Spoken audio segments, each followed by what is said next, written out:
The path of deliverance and salvation shall be covered in the blood and gore of the betrayers. Do not falter in your duties, for should your commitment wane, the Vren will disappear into the shadows of oblivion. Tove had heard those words more times than he could remember, and yet even their familiarity failed to ease his heart. Once upon a time, the proverbs and tales from ages long past were nothing more than script etched upon dusty scrolls, only remembered by the wrinkled elders who blindly followed in the footsteps of their parents. That wasn't supposed to be Tove's destiny, for he had eyes upon a brighter future rather than the obscure past. That all changed when the lost orb of Loren was found in a long-forgotten ruin. The orb had been brought back to the Vren village, and the elders began empowering it. For a long while after its discovery, it remained inert, and so Tove didn't give it any further thought. Everything changed once the orb of Loren woke up. Ancient voices called out to the elders, voices belonging to the forgotten gods and goddesses. The old words passed down from generation to generation had been reinvigorated with new life, and so a great quest was pushed upon the Vren. 10 years ago, the orb woke up, and everything changed. Tove stood upon the edge of the cliff, and a savage mountain gust blasted past his face. His long, bright red hair whipped behind him. For a brief moment, Tove closed his eyes, and the growing dread from what was coming faded from view. The sounds and the smells of the mountain were alluring, and it was such a lovely respite from the reality of his situation. Tove couldn't linger there, though. He had responsibilities and obligations. He opened his eyes again and beheld the other giant mountain peaks that stretched into the sky. Various valleys and crags dotted the landscape below him, at the base of the mighty mountain range. Like most Vren, Tove was smaller than many of the larger races in the world. He stood 4 foot 5 inches, which was average height for his people. Tove had sky blue eyes that sparkled brightly when his emotions flared hotter than a calm state. He wore a pair of pale brown slacks and a well-worn shirt. From the perspective of a human, he might have appeared as one of their children. Filthy humans, betrayers, and butchers of his people. The ground crunched somewhere behind him, and so Tove turned around. His eyes drifted upward to gaze upon the massive creature that stood behind him. The blue-skinned Oni had a thick black beard, a great axe in one hand, and a giant cup of what smelled like booze in the other. The haft of the axe leaned against the Oni's shoulders, with the axe head resting in the air behind him. Compared to Tove, the Oni was 3 times his size in height, and no doubt 1,000 pounds heavier than him. Gajok, the Blue Death, grinned from ear to ear as he stepped up to Tove. I really appreciate you coming to help us with this. Don't get me wrong, my people could easily defeat those red bastards, but you and your little crew are certainly making more favorable. Don't forget what you promised. We're not doing this for charity, nor am I doing this because of friendship. You had better come through. I made you a promise, little Ren. You can count on me. When your masters sound the hordes of war, the combined hordes of the Oni will storm the city of Onista. All I have to do is survive this battle, and then kill enough of those red bastards that they submit to me. And are you saying you don't want to be my friend? The coming storm won't leave room for friends, only allies hoping to survive to the end. If this were a different time and place, then a friendship with you might have been pleasant. You'll understand if I focus on what lies before me, yes? I understand you well enough. When I was a kid, I heard the tales about the Ren from way back when. Your people got the short end of the stick, that's for sure. Still, if we get out of this battle in one piece, you can consider me a friend, regardless of if you want one or not. So, where are those scouts of yours? That kid of yours better have been thorough. Yurei will be more than thorough. She's one of the best flyers in all the Vren. I trust her with my life, although I certainly wish I didn't have to involve her. Well, you said yourself. A storm is coming. My daughter fights with me, just as yours fights with you. At least, you can protect her better than I can. Yes, looks like she and the others have returned. Gajok gestured with his axe and pointed over Tov's shoulder. Tov turned and gazed at the trio of people flying toward them. Dazzling wings of energy stretched from the backs of the Vren scouts. Yurei's energy wings were magenta-colored, which looked so striking against the blue sky. The pair of Vren behind her had teal and fern-colored energy wings, respectively. The trio landed between Tov and the blue Oni. Yurei was slightly shorter than Tov by a couple of inches. Like him, Yurei had long red hair, although hers went all the way to her thighs. She wore it loose as well, just like Tov did. Yurei's bright green eyes glimmered with a youthful vigor. Tov grinned at his daughter, and he held his hands behind his back. Yurei and the others dismissed their wings, which left them appearing just as plain as Tov. Yurei wore clothing similar to Tov's. The other two wore red shirts. We have returned, Father, and we're ready to give our report. Excellent. Before you begin, did you encounter any trouble? Not any direct trouble. The red Oni saw us because of our wings, though. They tried throwing rocks at us, but we were too high up. Anyway, there appears to be an encampment of over 1,000 red Onis to the southwest, perhaps 5 miles away. Based on the number of tens, how they were congregating, and the lack of children, I would say this is a war party. What are those idiots doing? They're way too close to Onista. If they're not careful, they're gonna cause another Oni hunt. We're gonna have to be careful not to attract their attention. Agreed. We will have to strike fiercely and swiftly. What about the other matter? Did you find the temple? Yes, we did! But it appears that the Red Oni Chieftain's tent is right beside the temple entrance. The temple looks undamaged and uncompromised. At least from the sky it does. The entrance is too small for an Oni to get in anyway. Well, that's a good sign. Is your horde ready to start the march to the Red Oni's war camp? Yeah, I'll go roust them now. Are you all gonna march with us, or meet us there? We'll fly to a better position, and then strike covertly once you sound the war horn. Right, that sounds like a great plan. However, you leave the Red Oni chief to me.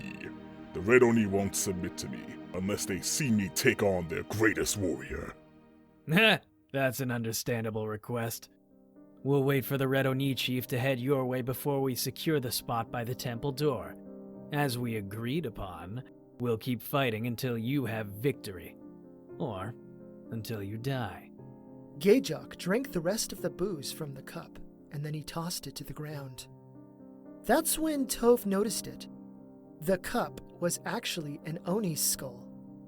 The massive blue Oni rolled his shoulders and then raised his axe high above his head. In one foul swoop, he brought it down in front of him. A gust of air whooshed closer to Tov, Yurei, and the other two Vren. Fight well, little Vren. I certainly hope you find what you're after in that little temple of yours. I hope you find glory and victory on the battlefield, and one day, a death that suits you. Gajok, the Blue Death, pivoted around, leading toward his own war camp. Tov watched him go, and a small pang danced in his heart. Had the situation been different, and had the fate of the Vren not hung in the balance, then perhaps he and the massive Oni could have been friends. An amusing thought came to mind. If they won the day, he would find himself richer in one more friend, regardless about how he felt about the matter. Do you think we'll win, Father? We'll certainly try, Squirt. We'll certainly try. The pair of red-shirted companions began nudging Yurei a little, and her cheeks blossomed with a crimson hue. Father, I thought we talked about this. I'm not your little squirt anymore. You'll always be my little Squirt.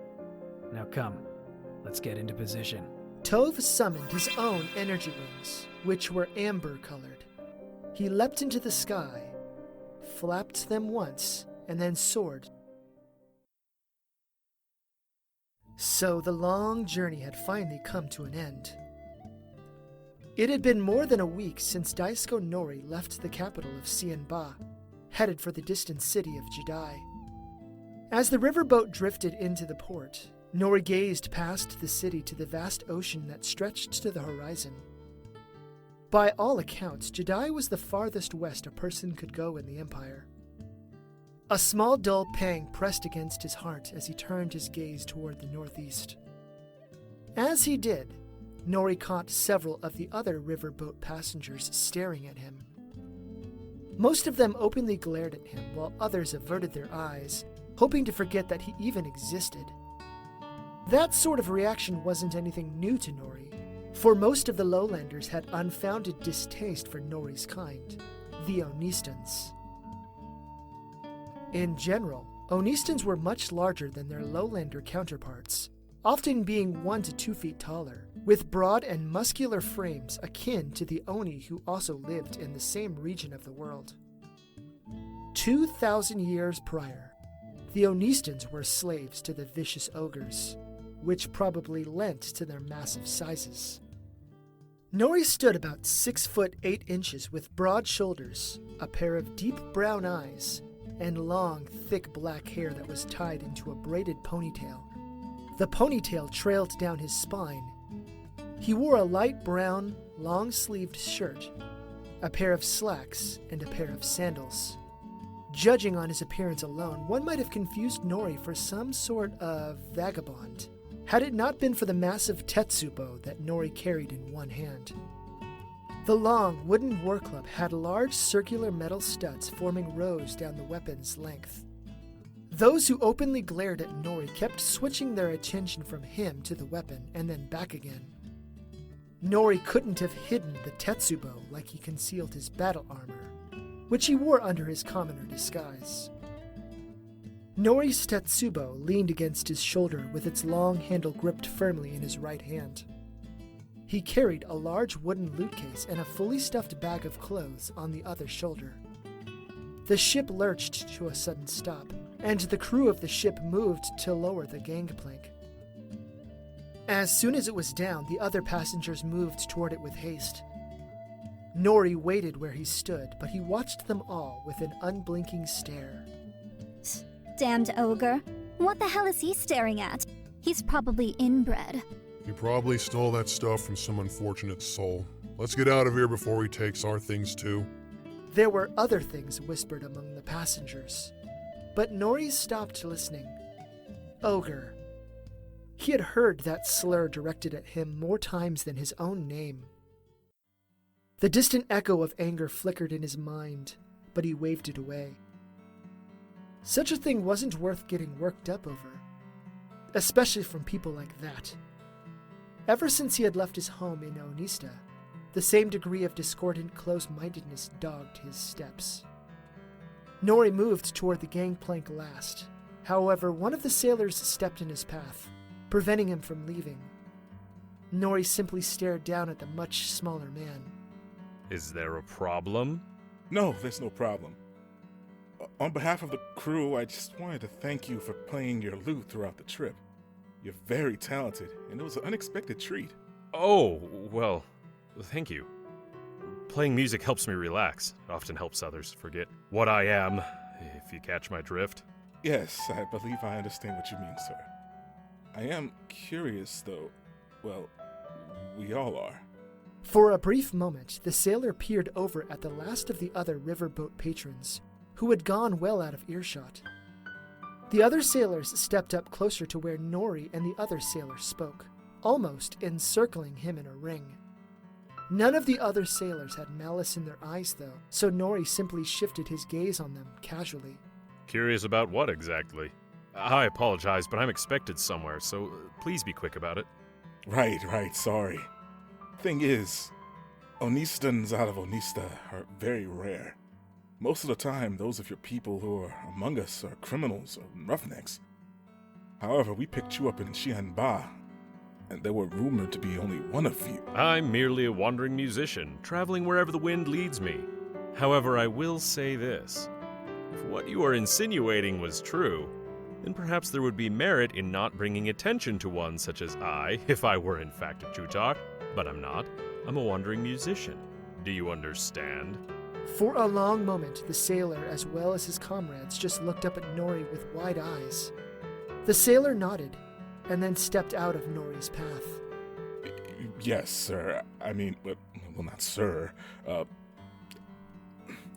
May you be showered with coin and fortune, traveler.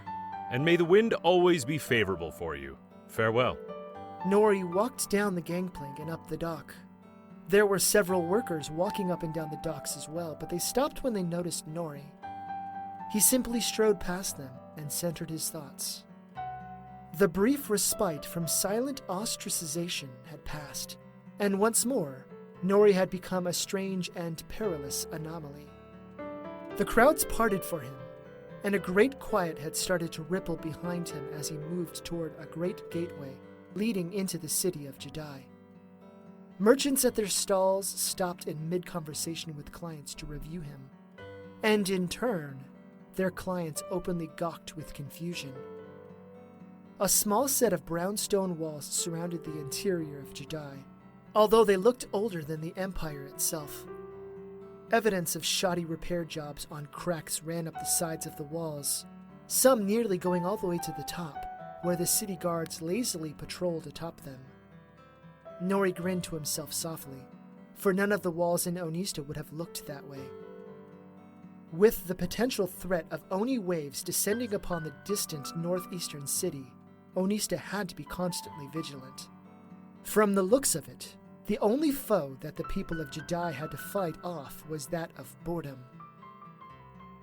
Nori approached the gate where a long line of people had formed. At the head of the line, a half-dozen guards stood clustered together, and they checked with each of the people who entered and exited the city. The city guards all wore brown-studded leather vests, leather helms, pairs of commoner's slacks, and leather boots. White stars were painted on the front of their armors. It wasn't long before the guards noticed him, though, for Nori towered over all of the other lowlanders. He watched as they whispered to one another, all while routinely checking other people. The closer that he got to the head of the line, the more concentrated the city guards became upon that spot. More than a few of the guards nervously thumbed the haft of their spears. Nori heard the line of questioning that they asked other people. Who were they? Why were they in Jedi? Did they have any dangerous materials or weapons? That sort of thing. Nori peered at his own Tetsubo and then let out the tiniest of chuckles. He stopped before the pair of guards who were checking out people, but unlike the others, they only glared at him. Nori stood there, calmly staring back, waiting for them to continue. The absence of all other noise blasted into him, as if the entire dock hushed in anticipation for what the city guards would do. That's a mighty big weapon you have there. Well, I am a fairly large fellow. Is it against the law for citizens of the Empire to have weapons? Certainly don't want to be breaking any laws. There isn't a law against it, but why do you need something like that? My name's Daisko Nori. I'm a wandering musician, and I'm here to play music at the University of Magic. Aside from my lute, my belongings, and my tetsubo, I don't have anything else I shouldn't. That's not what he asked you, Ogre. Why do you need something like that? My need is none of your concern. I'm a citizen of the Empire, and I'm expected at the University of Magic. My name is Daisko Nori, I'm a wandering musician, and I'm not breaking any laws by having this weapon. Are there any other questions I can answer for you? You listen. Just check his bags and then let him enter. The city guards turned around to see a female city guard approach them and Nori. She wore the same sort of guard uniform, only she had a yellow star painted on the front of her chest instead of a white one. The male guard nodded and then asked to see Nori's loot case and peek inside his bag. Nori nodded, bent down, and first allowed the guard to open the loot case. Resting inside the wooden case was a beautiful stringed instrument with a narrow neck and a fat base. The guard checked out Nori's bags, and once he was satisfied, he nodded toward the obvious supervisor. Nori placed his bag and the case back on his shoulder, but then looked toward the supervisor. Can you please tell me how to get to the University of Magic from here? You said you were here to play music at the university? Yes, ma'am. I'm going to be a guest of the headmaster. So could you please give me directions? He is expecting me. Sure, I can tell you where to go. Head into the city about a half a mile until you come to a fountain that has a stallion in the center. Take a right at the fountain towards the rainbow-colored tower. You can't miss it once you get to the stallion fountain. Thank you. Have a pleasant day. Nori had managed to make it halfway through the gateway before the captain called out after him. I'd better not have any trouble from you later on, loot player. Rather than respond, Nori just walked into the city of Jedi. Compared to Xianba, the capital of the Corinian Empire, Jedi was a smaller town. Nevertheless, the streets of the city were packed with its citizens, walking from place to place. 2-story buildings lined the avenue, which was wide enough for 2 horse-drawn wagons to pass one another, with a foot of clearance between them. The people of the city generally wore plain-colored clothing, unlike the flashy, bright colors of the citizens of the capital. Nori smiled briefly, for it was a welcome change compared to the often jarring clash of hues from Xianba's immense population. Those who walked toward him stopped in place and gaped wide-eyed, which held up the traffic of those behind them. However, they too stopped and gawked at Nori wonderingly. People who traveled in front of him turned around, and more than a few jumped and let out panicked yelps upon seeing the Onistan. A wide berth started to spread around Nori, and the crowd parted for him as he walked down the street. More than once, a pair of guards approached him and asked him who he was and why he was carrying a Tetsubo. Each and every time, Nori calmly explained that he was on his way to the University of Magic. After the third set of guards, they started walking behind him, signaling for the other city guards that the matter was handled. Nori came to a massive square in the center of the city, where a giant statue of a proud stallion stood atop a fountain. The fountain sprayed out from the platform on which the stallion stood. A large basin was the base of the fountain, and people sat on the edge as if the basin were benches. The stallion was obviously some kind of heavy-set farm stallion, and it wore a harness around its broad shoulders. Another small statue depiction of a bushel of apples rested at the hooves of the large equine. Music played on the air from somewhere, although Nori couldn't locate where it was coming from. A dozen children played in the square, chasing one another and screaming out in delight, while their parents watched or conversed with one another. Nori stopped for a moment and beheld them. A brief warmth flashed through his veins, and images of his own sweet childhood danced before his eyes. He started moving again toward the tall, rainbow-colored tower in the distance. As defensive as the other citizens of Jedi had been, Nori didn't want to incur the hostility from hyper-alert parents. The University of Magic was a fairly large tower that stood 5 stories tall. Rainbow colors had been painted on its walls, swirling all the way from the bottom to the very top of the tower. Nori scoffed. This sort of building would have fit in perfectly with some of the more eccentric architectural designs in Xianba. Nori moved up toward the front of the university, where a pair of armed individuals were stationed. Their attire was different than that of the city guards, as they wore light blue painted studded leather armor. As soon as Nori approached them, the guards lowered their spears defensively.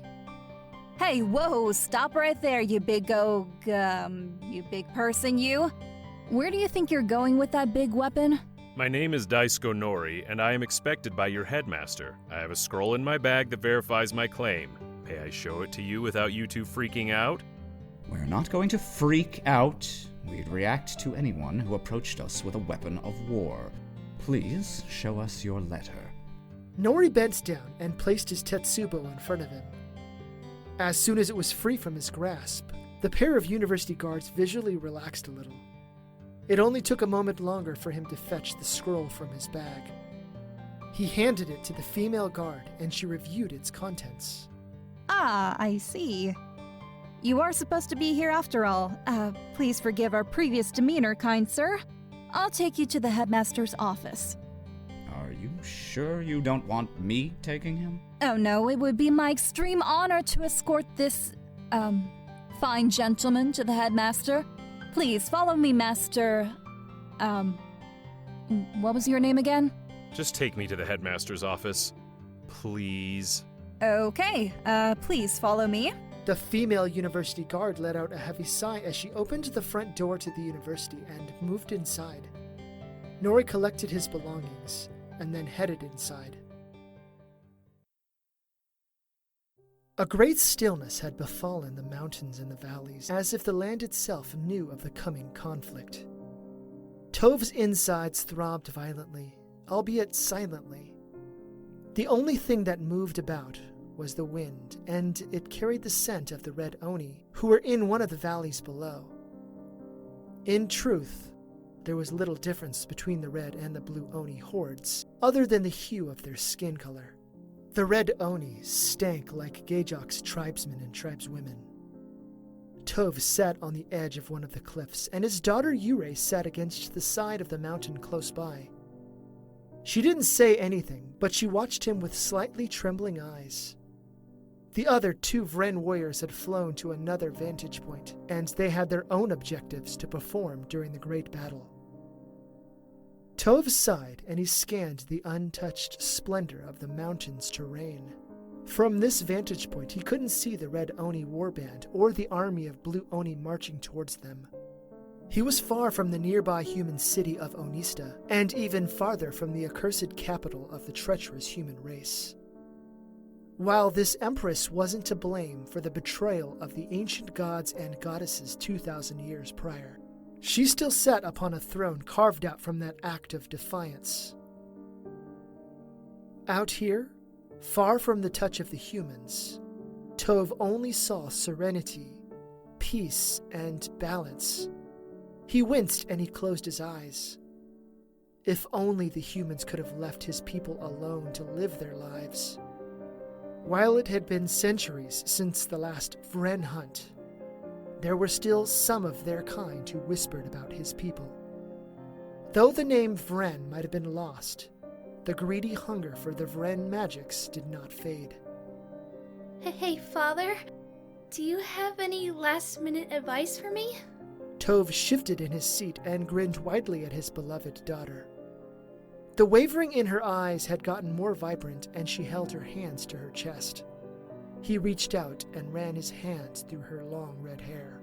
Firstly, remember that you are very skilled, and that I would not have brought you with me had I not thought you were ready. Now this is not time for doubts. It is the time for centering. You have trained for this for a long time, and now it is time to act. Secondly, think of nothing else but destroying the enemy in front of you, and positioning yourself away from another attack. Kill a foe, shift and defend to a safer spot, analyze the situation, and then react. Lastly, don't forget to breathe. You are going to be fine, Squirt. I love you, alright? Thank you, Father. Were you this nervous before your first battle? Oh, I was even more nervous than you. I was with my brothers and father, and a band of humans. A series of Oni war horns pierced the serenity of the mountains, carried higher to them by the winds. Tove's eyes opened wider and he hopped to a stand. Distant roars from the valleys below started in one area, and then another set of roars echoed from somewhere. Brilliant amber wings spread from his back, and he held out his left hand. Energy formed in his palm, and a magical amber-colored energy blade crackled to life. Likewise, Yurei also summoned her magenta-colored wings, and she conjured a magenta-colored longbow. Yurei breathed heavy for a few moments, but then she closed her eyes and drew in a deep breath. Yes, that's it. Breathe deeply and take control of the situation. So, you're going with the bow rather than the short swords? Well, you said that in combat we should use every advantage we can. Well, you're a master with a sword, so rather than two of us side by side, maybe I can distract them from the air and give you more opportunities. Unless you think I should go with the short swords instead. No, I trust your judgment. Let's go, though. Our kinsmen are already en route to their objective, while Gejok and his blues are moving ever closer. Tove leapt in the air and soared on the winds toward one of the valleys below. From the corner of his eye, Tove saw Yurei perhaps a dozen feet behind him. The wind blasted on her face, and her eyes squinted a little. Great warmth filled Tove's heart, for the first battle was a major milestone in a Vren's life. Tove and Yurei banked past one of the lower mountainsides, and toward the source of the great and wrath-filled yells.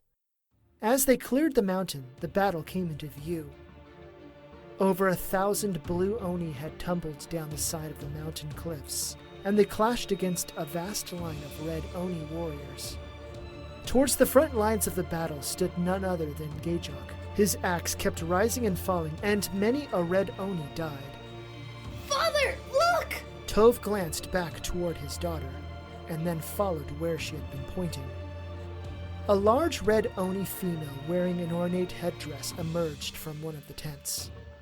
From that height, it was hard to tell what she was holding, but it looked to be some kind of chain weapon. The red Oni chieftain pointed to where Gejok did battle, and then she started moving through the crowd of her own people. There was a small sort of rock face with a small peak beside the red Oni chieftain's tent, with an opening too small for an Oni to get through. Tove stopped where he flew and hovered in midair. Yurei hovered beside him, and they both watched the red chieftain get closer to Gejok. After a sudden gesture of his hand, both Tove and Yurei dove for the temple entrance, as if they were hawks. At the last moment, they arced up, and Tove dismissed his wings. He landed on top of one of the red Oni's shoulders. Tove's energy blade stabbed into the side of the monster's face. It howled wildly, which caused what looked like 100 of his comrades to gaze at Tove. Tove flipped through the air as the first Oni died. Before any of them could approach Tove, a hail of magenta-colored arrows dug into the eyes of 3 red Oni. They fell to their knees, and half of the Oni in the crowd gazed up at Yurei. She hovered above the battle, perhaps 100 feet above the tops of their heads. Whenever she drew back her bowstring, a magical arrow formed in the bow's grip. When she fired it, the arrow split into 3 energy projectiles, and they shot forward, plunging into the Oni hordes. Tove dodged the red Oni attacks as they swung down at him. His sword seared into their skin, cauterized their wounds, and no doubt caused immense pain. Tove sliced off toes, severed ankles from calves, and twirled about to avoid hammers, axes, and swords. From the corner of his eye, he noticed many Oni throwing spears, rocks, and other non-projectile weapons skyward. Yurei soared through the air and sent multiple arrows into the giant foes around Tove. Red Oni fell to the ground beside Tove, and he hopped upon them. With a swift slash of his sword, throats were torn open, eyes were sliced apart, and he even pierced skulls with expert grace. As soon as each monster had died, he identified an opening and leapt to it. The rush of air behind him revealed that death had almost caught him again. Tove clenched his jaw tightly, but forced himself to breathe calmly as he moved. Another red Oni dropped beside him with arrows embedded in its throat. It gagged helplessly, and Tove sliced off the top of its skull. The light died in the monster's eyes, and Tove sidestepped a massive club. Dust filtered in the air beside him, and it made his eyes sting. Still, he ducked and rolled away while his vision was compromised. As he got to his feet, one of the red Oni kicked him, and he went back to the ground. All of the air he had collected within him rushed out, and immense pain rocked his whole body. He tried to get up, but the Oni placed his foot on Tove's chest. Tove dug his sword into the side of the creature's ankle, but the Oni still started to put the weight upon Tove's body. Pressure vibrated against his skin, followed by intense and growing anguish. A moment later, Yurei dove upon the monster's face. She no longer carried a bow, but she held a pair of energy short swords in each hand.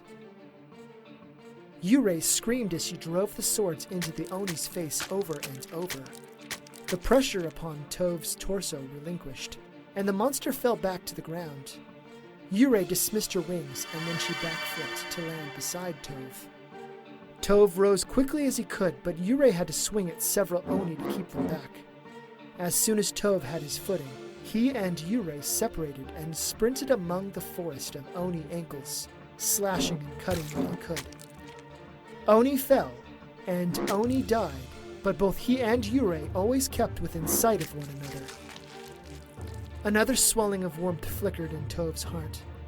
Yurei was so focused, only thinking about surviving one moment and getting into the next. He smiled and then pushed her from his mind.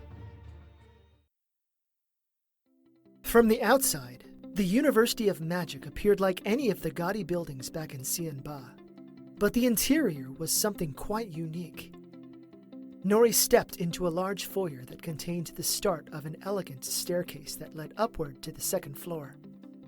A pair of large doorways led to long corridors. Thick, soft crimson carpet ran the entire length of the first floor, and the staircase itself. Small lanterns hung along the walls. Although the light that the lanterns emitted appeared to be like natural sunlight. Tall stained glass windows were also along the walls, and each stained glass window depicted different topics. One stained glass window depicted a female mage dressed in white, dancing beneath the sparkling sun. And another displayed a female mage dressed in blue, frolicking beneath a gibbous moon. A third window showed a female mage dressed in pink, giving a glowing heart to what appeared to be a male warrior. A fourth window showed 6 mages huddled together around an open book. Oh, you, noticed the windows, huh? Whenever a mage does something legendary, the university leaders vote to commemorate the actions with stained glass windows. Each of those depicted are heroes to the school. I couldn't tell you who any of them were, though. Oh, that's interesting. These windows are very pretty. So, could you please give me a brief rundown on the university's layout? Oh, sure. The first 2 floors are dedicated to classrooms and laboratories, while the 3rd and 4th floors are where the dormitories are. The 5th floor is where the headmaster's office is. Thank you. So, we're headed to the 5th floor then. Yeah, let's go. The female guard led Nori up the stairs toward the 2nd floor. As soon as he made it to the 2nd floor, a sort of ethereal magical bell echoed out. Moments later, dozens of individuals stepped out of rooms on the 2nd floor. Many of the people were dressed in fine garments, although there didn't appear to be any kind of uniforms. Most of the people who filtered out through the classrooms had visible, intricate tattoos. There was a sort of singular pattern as far as Nori could see. Larger symbols were often surrounded or clustered together with smaller ones. The people spoke to one another in excited fashions. That is, until one of the mages saw Nori. A young man, perhaps no older than 20, screamed out in fright, which immediately silenced all of the other conversations. At first, they stared at their peer, but then they too noticed Nori. Many of the mages, or perhaps mage students, gaped at Nori with an unusual sense of fear and concern. However, more than a few of them gave Nori curious, almost hungry looks, as if sizing him up. Several discordant shivers danced up his spine, and he was all too glad to be ascending to the next stairwell. As he did so, all eyes of the mages watched him. He didn't see any additional students on the 3rd or 4th floors, which consisted of many closed doors bunched next to one another. Judging from the space between the doorway edges, they were all lowlander sizes. When Nori finally reached the 5th floor, the female guard explained to the other pair of guards who Nori was and why he was there. She walked down the stairs without bidding him farewell, and one of the 2 new guards left into the office. The other guard stood with Nori, briefly asked him about what was in the case, and then expressed extreme delight over the news of Nori's lute-playing skills. The other guard returned a moment later and then led Nori inside the headmaster's office. The headmaster's office was a large room with a pair of doors leading out to a balcony. Nori saw the cityscape of Jedi stretched out beyond the balcony's railing. A large wooden desk sat towards the back of the room, with the headmaster sitting behind it. A pair of finely crafted wooden chairs sat in front of the desk. Several large cabinets rested against the opposite wall, where the open balcony doors were. The floors inside the office were bare wood, with the exception of a large, circular brown rug that sat in the center of the floor.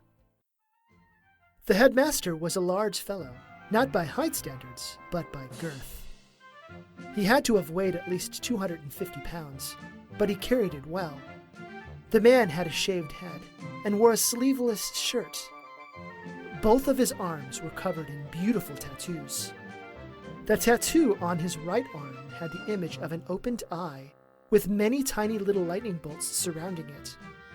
The tattoo on the man's left arm had the image of a person in a meditative pose, and various flowers grew below where the person sat.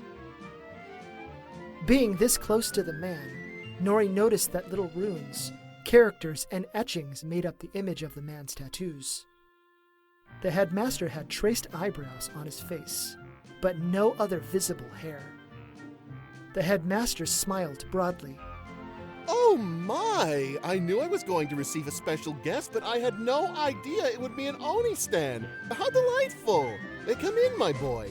People told me you are the, musician, yes? Yes, sir.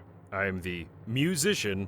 Oh, wonderful! This place could use some great entertainment. Excuse me, Vodiko? Please do me a favor and ask Miss Flara to come into my office immediately. There's something urgent I simply must speak with her about. The guard gave the headmaster a bow before he left the room. Nori moved over to the desk, set his belongings by one of the chairs, and then sat down. For a long moment, Headmaster Hattie simply grinned and studied him. I was not aware there were any Oni stands in Utah.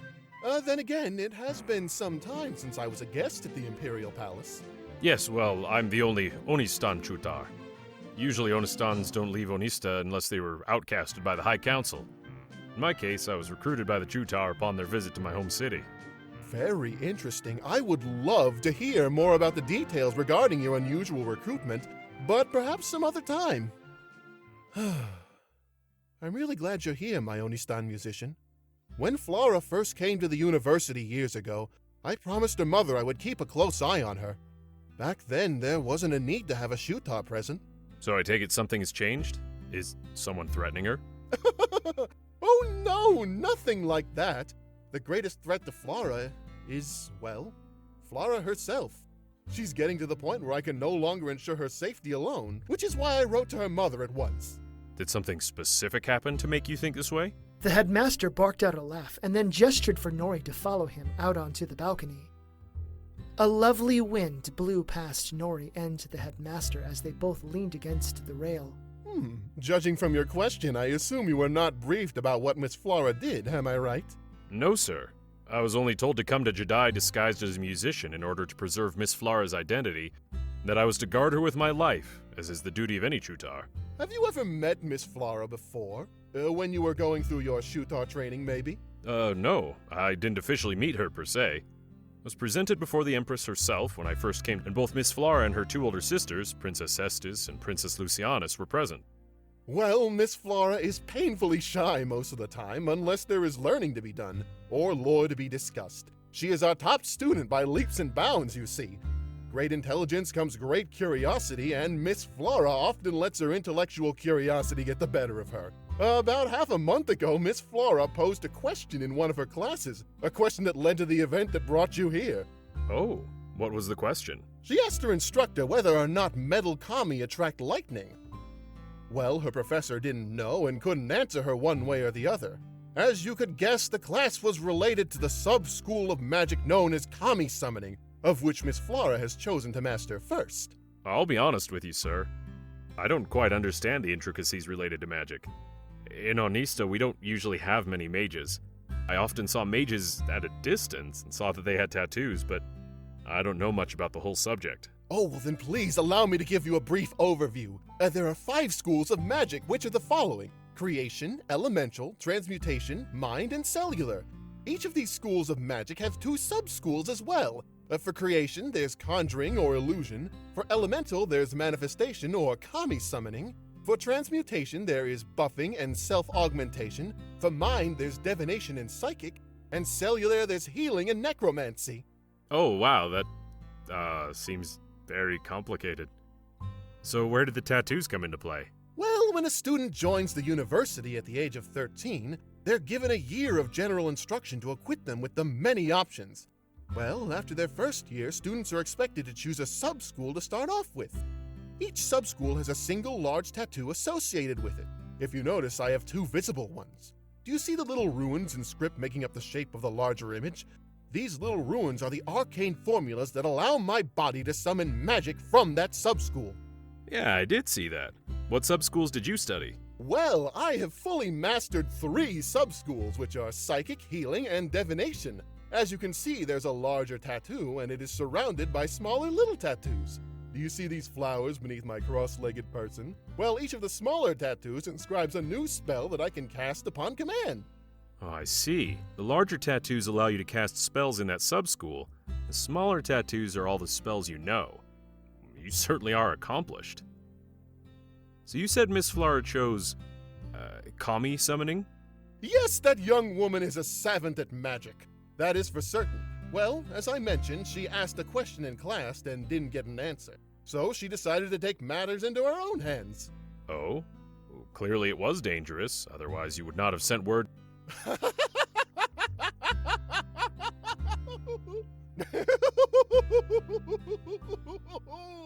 Oh yes, it was exceptionally dangerous. Miss Flara, along with her 2 best friends, decided to conduct an experiment. They waited for a strong storm to roll across the land just outside Jedi, and they set up metal rods in various places within a smaller area.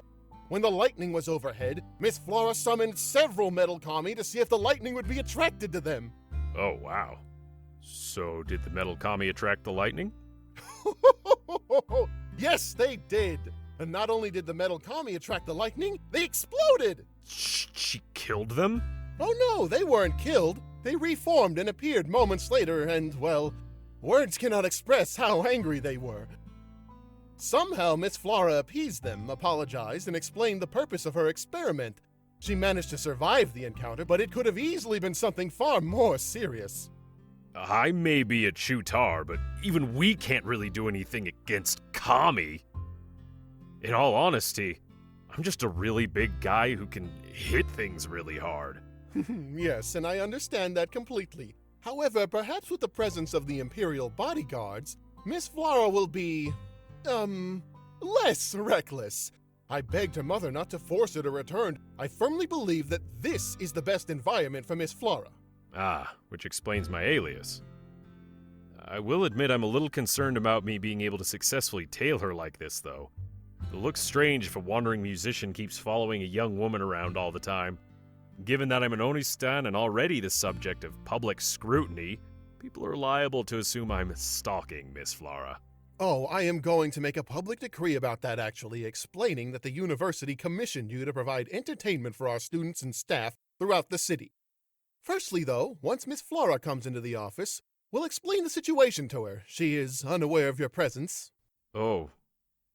She doesn't know the consequences of her actions? Oh, wow. I'm curious, my rather large lad. How old are you? Oh, me? I'm 20, sir. Oh, really? You seem really focused and mature, so I assumed you were much older. I suppose that is the result of your training. Before Nori could answer, a soft and airy voice called out from the interior of the office. Hello? Headmaster, you wanted to see me? Come, my large friend, let's go meet your new best friend. Headmaster Hattie led Nori back into the interior of the office. A young woman stood in the office, several feet from the entrance. She was quite tall for a lowlander, although not as tall as Nori or any normal Onistan for that matter. In terms of height, she came up to his shoulder. The young woman wore a butter yellow, sleeveless, long dress that went to her ankles. A light rosy pink border ran along the edges of her dress, and she wore a light rosy pink pendant around her neck in the shape of a butterfly in mid-flight. Twisha Flara had long black hair that hung freely to her mid-back. Her blue-green eyes first fell on Headmaster Hattie, and a sweet smile appeared on her face. But then she noticed Nori.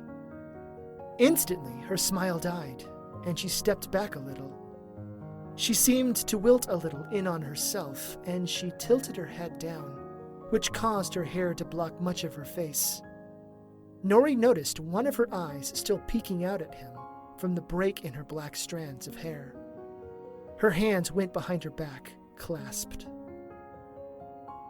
Headmaster Hattie moved to the desk, stood before his chair, and then gestured to the pair of seats. Please come sit, Miss Flara. Flara took small steps toward the pair of chairs, but she eyed Nori like a cornered animal. She sat in the chair furthest from where he stood, which coincidentally was where he was sitting before. His belongings were nestled right beside Miss Flara. When Nori moved over and sat down in the chair beside Flara, the young woman's eyes opened wider, and she shrank a little into the chair. She fumbled with her fingers in her lap, and she stared downward at an angle, not looking at either Nori or the headmaster. Miss Flara, I would like to introduce you to Mr. Daisko Nori. Mr. Nori, this is Miss Twisha Flara. Flara audibly swallowed hard, and then shifted around ever so slightly to peek at Nori. Through her hair, she bit the bottom of her lip. It's nice to meet you, Mr. Nori. I'm sorry, ma'am. I didn't quite hear that. It's nice to meet you, Mr. Nori. It's nice to meet you as well, Miss Flara. Mr. Nori is from Xianba. He's from Xianba? Flara scooted a little further away from Nori, all while giving him a wary side-eye. Her foot bumped into Nori's belongings, and so she gazed down at the cluster of items. Oh, is this your stuff? Was this your chair? I'm sorry. I didn't mean to take your chair. Is that your weapon? Yes, ma'am. Those are my things. Flara's shoulders drooped a little, and she lowered her gaze again. This is because of the experiment that my friends and I conducted, isn't it? I'm afraid so, my dear. You left me little choice. While I admire and appreciate your growing intellectual curiosity, you are not like most of the other students here. Your mother made me promise that if you were to attend our university, I had to keep an eye on you. By no means am I trying to curb your academic or arcane pursuits, but you are going to need more safeguarding than I can adequately provide you. But how am I going to continue to learn as a normal student when I have him following me around everywhere? I don't want him around me. No offense, Mr. Nori. No offense taken, Miss Flara. And I won't be following you around directly, per se. I'm dressed like this so I look like a wandering musician. Plan to play my lute and entertain, and all the while following you at a distance. The only thing I ask is that you allow me to do so in secret. I promise you that I won't directly interfere in your life unless I have to save or defend you. For a long moment, Flara just sat there, averting her eyes. So, what happens if I just run off without telling you where I'm going? Well, if you do resist in letting me follow you, I'm permitted to wear my Chutar armor out in the open and literally follow you around by your side everywhere. I don't really want that. I'm certain you don't want that either. If you continue to defy the wishes of your mother, then you'll have to leave Jedi and go back to Sunba. At this point, Flara peered up at Nori. Tears welled in the bottom rim of her eyes, and her lip quivered. I don't have a choice in the matter, do I? I'm afraid not, my dear. But this doesn't have to be totally unpleasant. Mr. Nori is quite good at playing the lute, or so the Empress has said, and he will be watching you from afar. Not only that, I'm certain that Mr. Nori doesn't want to blow your cover any more than you don't want it blown. Yes, I don't want to make this uncomfortable for you. I'm simply following orders. I'm sorry that you're so displeased, Miss Flara. Flara rose from her seat, and she stared downward. May I please be excused to return to class? I'm missing a fascinating lecture on Earth Kami physiology. Well, of course, Miss Flara. Flara moved toward the doorway, but then stopped when she made it to the middle of the room. She peered back at Nori. Are you really going to carry that big stick around with you? Well, yes. When I'm playing my lute, I might become the target of robbers, so I'd like to have something to deter their greedy interests. I suppose you can say it's my emotional support Tetsubo. Flara winced, and then moved out of the office. Headmaster Hattie sighed as soon as she was gone, and then he rested his head in his hands, with his elbows propping up on the desk. That poor girl. If she had her way, she'd spend the rest of her life being a librarian of a tiny little town, far from the hustle and bustle of imperial obligation. She loves learning, and she's incredibly gifted with mastering magical spells. Dealing with people, on the other hand, it's her greatest weakness. Please do right by her, Mr. Nori. I'm certain you will, but still, I understand completely. I promise that I'll do my very best to safeguard her without interfering in her life too drastically. Are you and I the only ones who know about who Flara really is?